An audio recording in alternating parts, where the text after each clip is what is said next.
안녕하세요. 반갑습니다. 이번 시간에는 예정에 대해서 알아보기로 하겠습니다. 예정설에 대한 신학적인 논쟁은 신앙생활에 많은 혼란을 일으켜 왔습니다. 성서를 보게 되면 인생의 연고성세, 행과 불행, 타락인간의 구원 여부, 그리고 국가의 흥망성쇠 등이 모두 하나님의 예정에서 되어진 것처럼 기록되어 있는 성구들을 우리는 많이 볼 수 있습니다. 예를 들어본다면 로마서 8장 29절 이하에 하나님께서는 미리 아시고 아신 일을 정하시고 정하신 일을 부르시고 부르신 일을 의롭다 하시고 의롭다 하신 일을 영화롭게 하신다고 기록하고 있는 것입니다. 로마서 9장 15절 이하를 보게 되면 하나님께서 긍휼히 여길 자를 긍휼히 여기시고 불쌍히 여길 자를 불쌍히 여기시되 이것은 원하는 자로 말미암음도 아니요 다른 박질하는 자로 말미암음도 아니며 오직 긍휼히 여기시는 하나님으로 말미암는도다라고 말씀하고 계시는 것입니다. 로마서 9장 21절을 보면 토기장이가 진흙 한 덩어리로 하나는 귀 쓸 그릇을 하나는 천이 쓸 그릇을 만드는 권한이 없느냐라고 말씀하고 계시는 것입니다. 그런데 이러한 예정설을 부정할 수 있는 성서적인 근거도 우리는 많이 찾아볼 수 있습니다. 창세기 2장 17절을 보게 되면 하나님께서는 아담 해와가 타락할 것을 염려하셔서 선악과를 따먹지 말라고 하시는 그 경고의 말씀을 주시게 됩니다. 그러므로 타락이란 하나님의 예정에서 되어진 것이 아니라 인간이 순종치 않은 결과라는 것을 알 수가 있는 것입니다. 또한 창세기 6장 6절에 인간이 타락한 후에 하나님께서는 인간을 창조하신 것을 한탄하셨다고 기록하고 있는 것입니다. 만일 인간의 타락이 하나님의 예정에 의해서 되어진 결과라면 그 이루어진 결과를 놓고서 하나님께서 한탄하실 리는 없는 것입니다. 마태복음 7장 7절을 보면 하나님께서는 구하라 그러면 주실 것이요 찾으라 찾을 것이며 두드리라 열릴 것이라고 말씀하셨습니다. 야고보서 5장 14절에도 환중에 있는 형제들을 위해서 기도하라고 말씀하고 계시는 것입니다. 그렇기 때문에 이 예정설을 긍정할 수 있는 성서적인 그 근거도 충분하고 또 이것을 부정할 수 있는 성서적인 내용도 충분하기 때문에 신앙생활을 통해서 많은 혼란을 야기해 왔던 것입니다.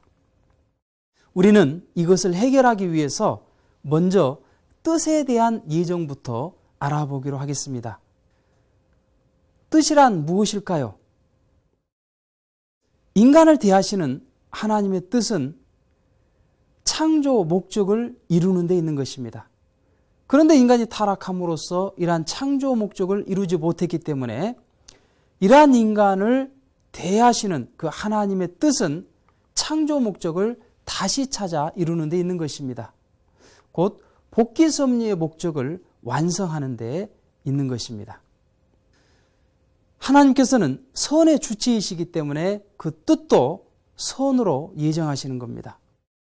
그리고 하나님은 절대 유일 불변 영원하시기 때문에 그 뜻도 절대 유일 불변 영원한 것입니다.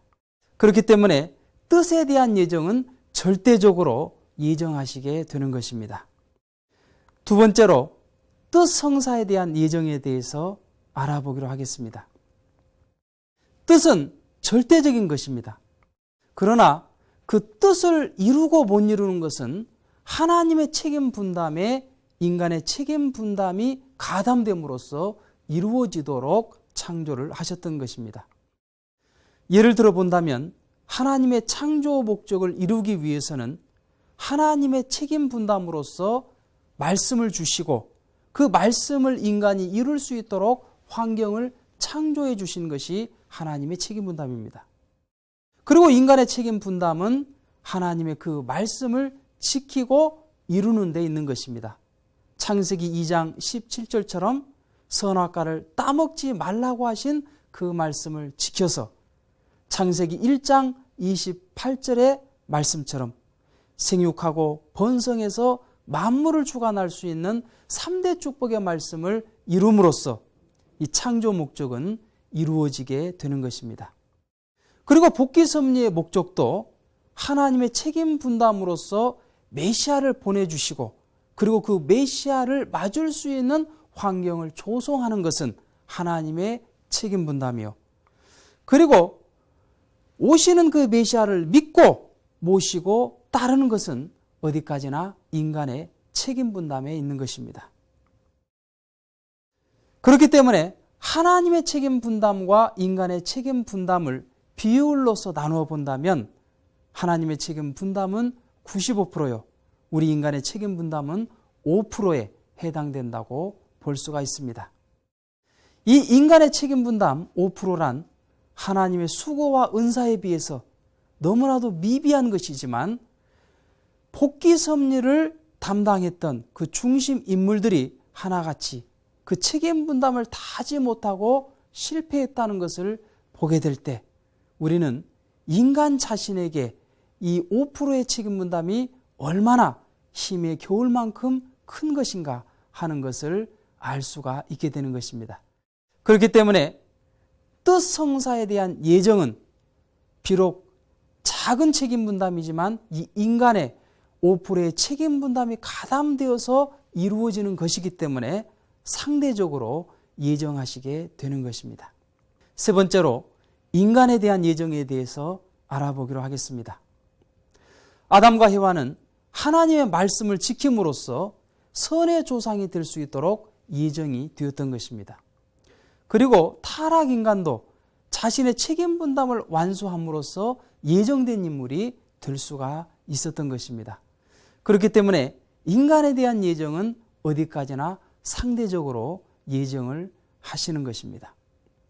모세가 책임 분담을 다함으로써 이스라엘 민족을 가나안 땅으로 이끌 수 있는 영도자가 될 수 있었지만 그 책임 분담을 다하지 못함으로써 그는 가데스 바네아에서 혈기를 부림으로써 반석을 이탈을 침으로써 이스라엘 민족을 이끄는 영도자가 될 수가 없었습니다.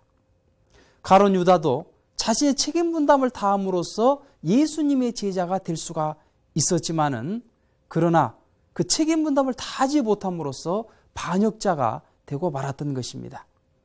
유대인들도 자신의 책임 분담을 다함으로써 선민의 자격을 가질 수 있도록 예정하셨지만 그들은 자신들의 책임 분담을 다하지 못함으로써 예수님을 십자가에 달리게 함으로써 이스라엘 민족은 쇠망하였고 400년 동안이나 나라 없는 소름을 당하게 되었던 것입니다. 그렇다면 예정서를 긍정하고 있는 그 성구는 무엇을 의미하는 것일까요? 로마서 8장 29절 이하를 보게 되면 미리 아시고 아신 일을 정하시고 부르시는 것은 하나님의 책임 분담입니다. 그러나 의롭다함을 받는 것은 어디까지나 인간 자신의 책임 분담을 통해서 그러한 의롭다함을 받을 수가 있는 것입니다. 그리고 그 토대 위에서 뜻 성사를 이룸으로써 영화롭게 될 수가 있는 것이죠. 그런데 이 성구에서는 인간 책임 분담이 구체적으로 명시가 되지 않음으로써 모든 것이 하나님의 전담 행사에 의해서 이루어진 것처럼 해석이 되어져 왔던 것입니다. 로마서 9장 15절 이하에 하나님께서 긍휼히 여길 자를 긍휼히 여기시고 불쌍히 여길 자를 불쌍히 여긴다고 하는 그 말씀은 하나님께서 인간을 택하실 때 긍휼히 여기거나 불쌍히 여기는 것은 어디까지나 인간 자신이 원함이나 노력에 의해서 되어지는 것이 아니라 하나님의 권능과 은총에 의해서 되어지는 것을 강조하신 말씀인 것입니다. 로마서 9장 21절 이하에 토기장이가 진흙 한 덩어리로 하나는 귀 쓸 그릇을 하나는 천이 쓸 그릇을 만들 권한이 없느냐라고 하신 말씀을 보게 될 때 원래 우리 인간은 하나님적인 가치로 창조가 되었습니다. 그러나 우리 인간이 타락됨으로써 만물보다도 못한 그러한 입장으로 떨어져 버렸던 것입니다. 그렇기 때문에 그러한 인간을 하나님께서 어떻게 취급하시더라도 불평해서는 안 된다는 말씀으로 주신 내용인 것입니다.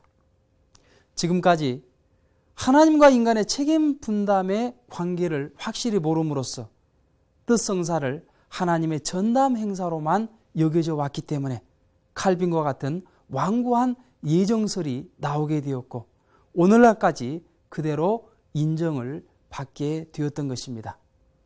그러나 인간의 5%의 책임 분담이 이루어지지 않으므로 아담 가정에서 이루려 하셨던 복귀 섭리는 노아로 연장이 되었고 아브라함을 거쳐 모세와 예수님 때까지 연장되어 나왔던 것입니다.